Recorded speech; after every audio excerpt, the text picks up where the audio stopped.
The rain was coming down in sheets, drenching everything in sight.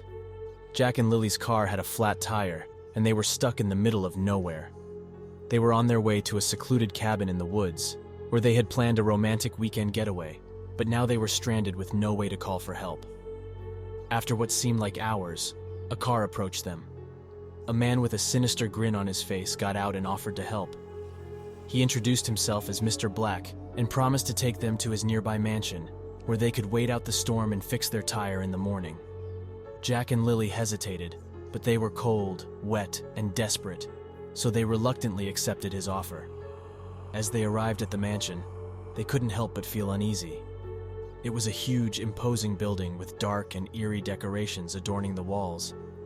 Mr. Black led them to a room and offered them some warm blankets and hot tea. But something about him seemed off. His eyes darted around the room as if he was hiding something, and his smile never seemed to reach his eyes. Hours passed, and the storm continued to rage outside.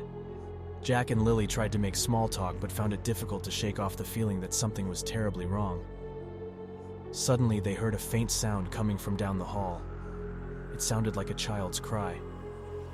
Curiosity got the better of them, and they followed the sound. It led them to a locked door. Mr. Black appeared behind them and told them it was just his daughter playing with her toys, and that they should leave her alone. But Lily's maternal instincts kicked in, and she insisted on checking if the child was okay.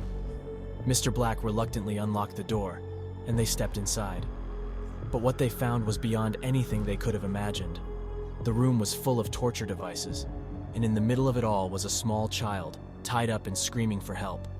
Mr. Black's smile disappeared, and he revealed himself to be a sadistic serial killer who had been kidnapping and torturing people for years. Jack and Lily tried to run, but they were quickly caught and tied up alongside the child. Mr. Black reveled in their fear and began his twisted game of torture and murder. As the storm raged on, the mansion became a house of horrors, and the couple's weekend getaway turned into a nightmare they would never forget.